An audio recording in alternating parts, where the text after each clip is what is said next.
Hey guys, what's going on? Steven back again, and I'm back with another 40k video from Warhammer. And the topic for today's video is, will the dead Primarchs return? Interesting. I'm not sure how. Another question would be, would you want them to return? Or do you think it would tarnish their legacy, if you will? You know, like if Horus came back, you know, would that like tarnish his legacy of, you know, having the final confrontation between him and the Emperor and stuff like that, and the Emperor just kind of like obliterating him? You know what I mean? Would that tarnish it? I think it would, you know, kind of like the Emperor in Star Wars, you know. Vader killed the Emperor, he brought balance to the Force, he fulfilled his prophecy, his destiny, you know, and then, oh, look, the Emperor is kind of sort of back, and Rey is, I'm all the Jedi, and, I killed the Emperor. It's like, no, Vader killed the Emperor. He brought balance to the Force, you know. You know what I mean? You know, if, like, Horus came back, I think it would tarnish it, but, I don't know. Let me know what you guys think. Would you want some of the dead Primarchs back? All of the dead Primarchs back? Let me know. Alright, but anyways, let's get on to the video and see if the dead Primarchs will return. Here we go. Over the last half a decade, we've begun to see each one of the Primarchs begin to return to loud. the Warhammer 40k setting. This is a massive deal, as they are arguably the most important characters in the story next to the God Emperor himself. At first, this started off relatively slow. We got another Primarch every 1 to 2 years. But with Angron and Lionel Johnson releasing within a 4-month window, it seems like Games Workshop is ready to exponentially increase this process. We know that a lot of these Primarchs are just missing in action, and we've only gotten small tidbits about what they've been up to. So Games Workshop can realistically just bring them back at any moment. But what about the Primarchs that we know for sure are dead? Is it possible we could see them return as well? Is death really the end for a being such as a Primarch? Well, today we're going to get to the bottom of that and a whole lot more. So. But first, a quick shout out to this video's sponsor, then we're going to dive headfirst into the Grimdark. If you're anything like me, then you spend all day working in front of a computer screen just to come home and game in front of another one. Now, don't get me wrong, I love that setup. I wouldn't change it for anything. But there's one small problem with it, and that's blue light. You're getting exposed to it constantly from all of the different screens in your life, and that blue light is the common culprit behind eye strain, itchy eyes, headaches, and especially in my own personal experience, difficulty falling asleep. I've been fighting a constant battle against insomnia for the last 2 decades, and pretty cool. No matter what I tried, nothing seemed to help. Thankfully, everything turned around when GMG Performance sent me a pair of their blue light blocking glasses. Trying to look at all the models he's got on the shelves. And I haven't slept better in years. But more importantly, they allowed me to keep my late night that one down by his? And that's because they act as a shield against blue light, helping to reduce eye strain, improve concentration, encourage the reflexes in our eyes, maintain the quality of our vision over the long term, and most importantly, allow you to actually get a full night's sleep and better quality sleep. Pretty cool I actually have 2 separate pairs of these. I'm wearing the Optimizer model right now because I think it's a little bit more stylish, but the Oranos model here as well also looks pretty cool. It really just comes down to personal taste. So if you want to give your eyes a break, maintain your vision over the long term, and get a better night's sleep, then for the next 48 hours, I'm just browsing all his models. is offering a massive 40% discount on all of their amazing glasses. That's almost half off. And like I said, the deal's only going to last for 48 hours, so click on the link in the description of this video and get yourself a pair before it's over. Okay, back to the Grimdark. Out of the 20 Primarchs that the Emperor created, 5 of them are confirmed to be dead. Amongst the deceased, we have Ferrus Manus, who was decapitated by Fulgrim at the Dropsite Massacre, Sanguinius, who was murdered by Horus at the Siege of Terra, War Master Horus himself, who was killed by the Emperor, Conrad Kurz, who allowed himself to be assassinated in order to make a point, and Alfarius, who was killed by Rogel Dorn. The death of each one of these Primarchs is well documented, and we know that they're not just missing in action, they're definitely dead. But is death really the end for a being such as a Primarch? And if not, is it possible for these deceased legends to return to the setting? If so, how could this possibly happen?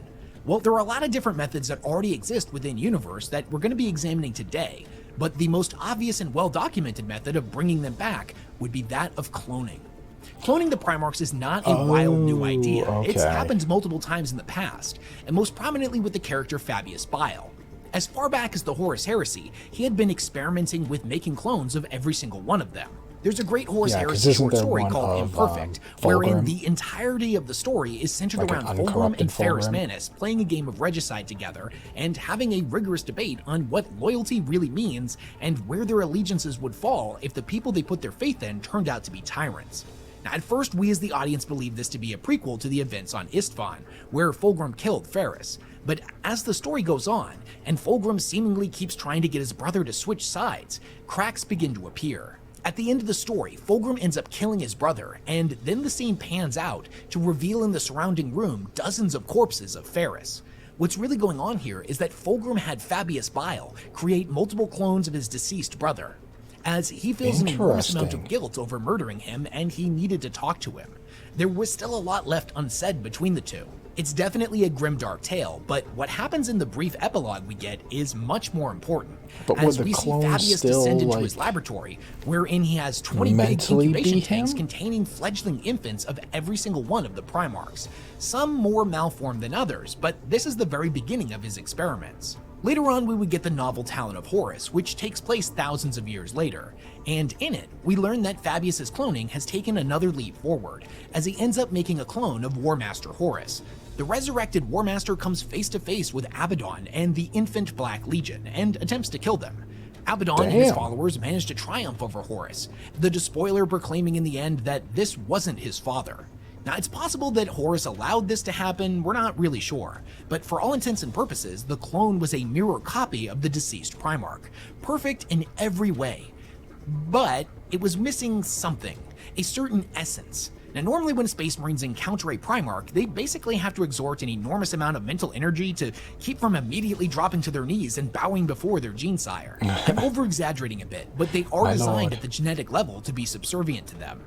This didn't happen here in this encounter. The members of this group felt nothing of the sort. Some more time would pass, and Fabius Bile would end up getting his own trilogy, and in it, he ends up making a perfect clone of Fulgrim. When the new Primarch is finally revealed to the corrupted Emperor's children, they are all completely blown away by what they're seeing, and demonstrate what was lacking with the Horus clone, dropping to their knees and fully pledging loyalty to him. Spoilers for the book, but Fabius ends up trading the perfect clone to Trazyn because he sees what kind of damage could occur if the fractured Emperor's children were to be reunited once again. So even though this clone is currently locked up in one of Trazyn's Tesseract vaults and probably will never see the light of day again, let's talk about what made it special. This clone had the thing that the Horus clone was lacking. Now, as it developed, it started to regain all of the original Fulgrim's memories and skills. But how did this occur if it was simply a clone? A clone doesn't have the memories of the individual that they're cloned from. Well, the common belief is that it wasn't just a clone of the physical body, but a clone of the Primarch's soul as well. This is, however, entering into theoretical territory, as it's not specifically stated that that's what occurred in the book.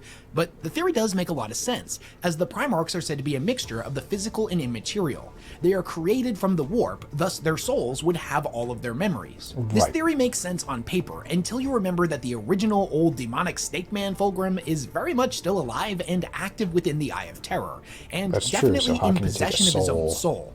Unless you buy into the theory that Fulgrim didn't actually banish the demon who had possessed him at Istvan and his soul is still trapped in that one painting, but we're going to table that for now in order to stay focused. I can understand why somebody would say this doesn't make sense. How can two bodies share the same soul at the same time? Well, I'm super happy you asked that question, my friend, because recently we've gotten a little bit more insight into that with Alpharius' Primarch novel. In this novel, we learn a lot about the Lord of the 20th Legion. First and foremost, he was the first Primarch to be discovered by the Emperor, and his existence was kept secret. He lived within the Imperial Palace, learning from the Emperor and Malcador, and wasn't revealed until the time was right. Additionally, the entire time he's developing, he feels this calling to another entity somewhere out in the galaxy. Like there's something pulling at his soul. Now, this would be revealed to us later in the book, that it was his twin brother Omegon. But here's the thing, the Emperor never created Omegon. He made 20 Primarchs, not 21. When they finally meet back up with each other, we learn that Omegon's origins trace back to the Scattering, the time when Chaos scooped up all of the infant Primarchs and scattered them across the galaxy. While Alpharius' pod was in the warp, his soul and body were split into two separate entities, one being that of Alpharius and the other being Omegon. They are not twins. They are not brothers. They are literally the same person and the same soul split in half. This is why when Alpharius was killed by Rogel Dorn, Omegon immediately knew what had happened. I bring this up to show that there is a precedent for a single soul to be split across multiple entities. So that very well may have been what occurred with the clone of Fulgrim, and why he wasn't just a physical copy of the Primarch, but a spiritual one as well. So through cloning, a deceased Primarch can definitely be brought back to life. We could even see something like a corrupted Primarch being reborn, complete with an uncorrupted copy of their soul. But what if we take cloning off the table? Okay, that's a badass How would we picture. then bring back a deceased Primarch? There's a common misconception about what happens when an individual dies in the Warhammer universe. Although it's true that they lose their anchor to the physical universe and thus are cut off from it, not all souls are immediately devoured by demons. This is especially true with particularly powerful souls of individuals with exceptionally strong wills. There is a Chaos Sorcerer within Lionel Johnson's new novel, Son of the Forest, that makes specific mention of how the soul of a Primarch is one of the most powerful entities that has ever been documented within the Warp. This actually plays pretty prominently into his plots and schemes, so I won't spoil it here. But if you are interested, I did cover this in a different video, so I'll throw the link for that down in the description. But is that where the souls of all of the Primarchs currently are? Are they just floating around in the warp somewhere? Not necessarily. For one, we know that Horus's soul was completely obliterated in his battle against the Emperor. So as far as we know, he's gone. But what about the rest of them? Well, in the novel Black Legion, we're shown something pretty strange aboard the Vengeful Spirit, the late Horus's flagship now helmed by Abaddon the Despoiler. There are these weird psychic crystal growths that pop up all over the interior of the ship, each one bearing the appearance of an individual that lost their life within its walls. This was the setting for the final battle between Horus and the Emperor, where Horus and Sanguinius were both killed. Because of this, members of the Black Legion that roam the ship frequently come into contact with a crystalline copy of the Great Angel, but never Horus. Each one of these statues appears at random, never in the same place twice. In good old grimdark fashion, the text seems to imply that Sanguinius' soul is trapped within the ship. If this is the case, then we have actual documentation of a Primarch soul having a physical location. And with some warp-based shenanigans, it may be possible to resurrect them or reattach the soul to a clone. I should also briefly mention that some people claim that this isn't actually Sanguinius' soul at all. It's more of a warp echo of a particularly traumatic event. The text itself is admittedly rather vague, so the debate continues to rage on. But so like to me, if this was true, I believe we would also be seeing crystalline statues of Horus as well. But if a Primarch soul isn't trapped in some kind of crystalline structure or completely obliterated, can it be pulled out of the warp and resurrected? We did see Gilliman get resurrected, but he was in stasis and hadn't technically died yet. It's not quite the same thing as literally bringing someone back to life. However, although we haven't seen a Primarch resurrected in such a manner, we do have direct evidence that resurrection is indeed possible in this universe, as Erebus resurrected the blind prophet, Cyrene Valention, also known as the Blessed Lady. He did this in order to manipulate Argol Tal, a Marine of the Wordbearers who had a deep connection with her. When she comes back, she is definitely scarred, mentally, physically, emotionally, and spiritually after the time she spent as a soul within the warp. But she comes back to life with no strings attached. And by the end of the book, we learn that the resurrection actually made her into one of the Perpetuals. But to me, the biggest takeaway is that this chaos ritual was done by one of the most evil SOBs that has ever existed in this franchise. And for all intents and purposes, she wasn't corrupted. She hadn't become a pawn of chaos. Could such a dark ritual be used to resurrect one of the Primarchs? I believe it's definitely possible, but unlikely that that's the way Games Workshop will decide to go with it. And bringing back a dead Primarch would be kind of a big deal, and a simple, oh well, they got resurrected, would feel not so great. But what if there is no resurrection? What if there is no clone? What if the soul is intact and continues to exist in the warp? Could a Primarch return to the setting as a powerful spirit? Well, for that we can turn to the Legion of the Damned. Although we don't really know what exactly they are, many Warhammer fans believe that they are the vengeful spirits of slain loyal Marines, their souls once again given purpose by the God Emperor, and serve essentially as his demons of order. Many Warhammer fans also believe that the Legion of the Damned is currently being led by a giant headless Astartes, who may or may not be Ferrus Manus. This theory comes from the fact that in Master of Mankind, the Emperor briefly summons his lost son and the spirits of those that were killed at the drop site massacre to fight off against the demon Draknian and his demonic forces. And if you were just reading the excerpt with no context, it would 100% sound like he summoned the Legion of the Damned. A jet black armor, wreathed in flames, spectral warriors, it's all there. And don't get me wrong, I absolutely love this idea. I love that the Legion of the Damned are a bunch of vengeful wraiths, led by the first Primarch to be killed during the Horus Heresy. I mean, that is kind of a cool thing. But unfortunately, it seems to be just fan speculation.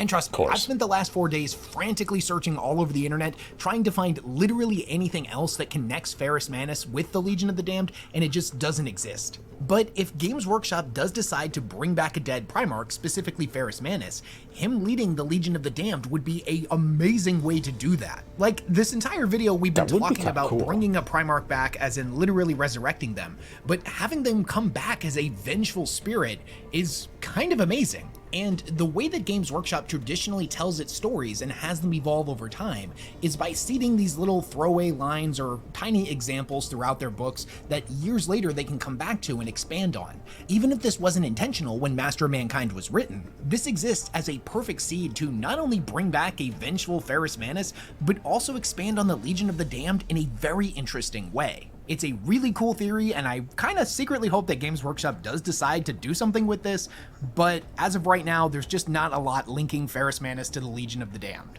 What the Emperor summoned against Draknian was just a one-off thing, but he did technically bring a Primarch back, it was just temporary. Now that 10,000 years have passed since the Horus Heresy and he's been growing stronger in the warp each and every day, there's no reason to believe that he couldn't do it again, and this time he may be able to make it permanent. But again, that's just me speculating, so take it with a grain of salt. Oh, okay. So in conclusion, can the dead Primarchs come back to the setting? Yes, they absolutely can. Far crazier things have happened in Warhammer 40k, and as we discussed in this video, there are a lot of avenues open to GW in order to bring them back. But the most important question is, would they want to? Nobody can see the future, but as somebody who has been a fan of this franchise for 2 decades and has read over 100 of the novels and more codexes and campaign books than I care to count, I firmly believe that yes, they absolutely will. But to elaborate on why, we need to take a step out of the lore and look at Warhammer first and foremost as a franchise. I don't think it should come as any surprise that the confirmed living Primarchs are returning to the setting right now, and that's because the wildly popular Horus Heresy series is about to officially end. As far as we know, there's only a single book left to release sometime later this year, and after that, it's over. And although it'll be great for fans to get some closure and a proper ending, it's not great for Games Workshop. I don't think I can stress to you just how huge the Horus Heresy is for them. Did you know that multiple Warhammer books have broken the barrier and gone semi-mainstream, landing on the New York Times bestseller list? Did you also know that literally every single one of them was a Horus Heresy book? Don't get me wrong, I'm sure the franchise is going to continue in some form or another, whether that take the form of a short-run sequel that covers up to the Scouring, or we get some prequel books in the form of a Great Crusade series. But the Horus Heresy, by far Black Library's most popular series, is coming to an end. So what will Games Workshop do? Well, considering that the Primarchs are the soul of the series, it makes complete sense from a marketing perspective to import them into 40k to continue their story. Whether you like the implication or not, 40k is primed to turn into Horus Heresy 2.0 after all of the Primarchs inevitably return to the setting, and I would be willing to put money down that once all of the confirmed still alive Primarchs are back, they're going to turn to the dead ones. Is this a good thing for Warhammer 40k? Will their return completely overshadow all of the other amazing characters in this setting? Will it make Warhammer 40k less special and just another Horus Heresy? Or will they actually be able to pull it off? And will it make 40k better than it's been in years? I guess it depends on how they do it. I know personally I have mixed emotions on this, as seeing Sanguinius come back would be a truly epic, amazing moment that I would definitely fanboy over. But if I'm being realistic, a few years down the line after that initial excitement had worn off, it would probably end up cheapening the setting. This is supposed to be the grimdark future, and knowing that any prominent character can just be resurrected at any point seriously lessens the stakes. But I want to hear what you think. So let me know all of your thoughts about this down in the comment section below. The major takeaway is if there's money to be made on the table by bringing the dead Primarchs back, Games Workshop will absolutely do it. Yeah, whether it be through cloning, some form of dark ritual, or their that's what it will souls come down to, reincarnated money. into a completely new spiritual entity. There's a million different ways they could go about this. If we bring back Anyways, that's all I had for you Sanguinius, on this topic. I haven't done one of these spitballing, You kind of know, thinking out how many loud people would videos in start a buying, while, like, Blood so I Angels or figured it something would be a like that. nice change of pace. Big thanks to everyone who supports the work that I do, and I will catch you all in the next one. Okay, so there we go. Very interesting that there is ways to bring them back, cloning and stuff like that. But yeah, will they? Would they want to? All good questions. You know, would it tarnish, you know, their legacy and stuff like that, what they've already done? You know, would that soil, like, you know, the lore and be like, oh, well, I'm a Primarch, so, oh, you killed me, but hey, here I am again, I'm back. So, like, I'm kind of, like, unkillable in a way. Yeah, I don't know. I mean, like he was saying at the end, well, I'll come down to money, you know. If bringing back, like, Sanguinius makes some money, better believe they would, you know. But yeah, I didn't know that about the Horus Heresy and how many of those books went mainstream and stuff like that. That I did not know. I know the book series has been running for a very long time. I mean, I guess with the Horus Heresy, you know, now done, because this video is a little while old. I mean, current story. Let's keep the current story going. You know, we don't even know what's really happening in the current story right now. You know, yeah, the Lion's back, Angron's back, Vashtor did some stuff. You know, Tyranids and Ultramarines are kind of going at it right now. I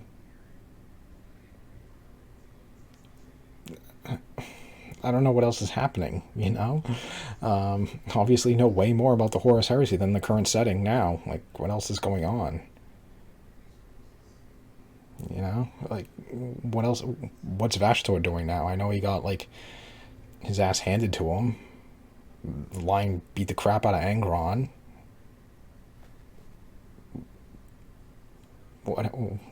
What's going on? What happened? Are they still, like... Vashtor still trying to do, like, his thing? Like, you know, trying to become, like, a new Chaos God? Or...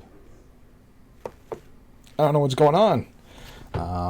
You know, they got the thing going with Space Marines and Tyranids. You know, I think Tyranids won the first round, so they got some new models and stuff like that. And then just recently, Space Marines got some reinforcements. You know, they got, like, Terminator chaplains and new Terminators and stuff like that. So that's kind of going on, but, like... I don't know what else is going on. You know what I mean? Like, with Horus Heresy wrapping up, all right, let's push the main story forward. Let's focus on what's happening now. You know what I mean? But I don't know. It is what it is, I guess. We'll have to just wait and see. You know, obviously the dead Primarchs will be like the last ones to come back. They bring back the, you know, ones that are still alive, still missing, still out there and stuff like that first. And then they'd probably see, but I think that would probably be a long time. Long time. I mean, we still got so many Primarchs that are still alive and stuff like that. I mean, the Lion and Angron both just came back. I can't see them really bringing back another Primarch right now. I don't know. But let me know. Let me know what you guys think. Do you think the dead Primarchs will return? Do you want them to return? Or do you think it would already tarnish their current legacy? You know? Let me know. So anyways, other than that, I hope you guys enjoyed the video. If you did, hit that thumbs up button. That'd be awesome. Remember, feel free to subscribe to my channel. Follow me on social media. Links in the description box below. Come join me over on my Discord channel. We can talk more 40k. You can suggest videos for me to watch and stuff. You can show me, you know, like some models you're working on, painting, building, converting, things like that. And we can just talk more 40k. So other than that, yeah, just stick around. More videos are on the way. And I will see you guys next time.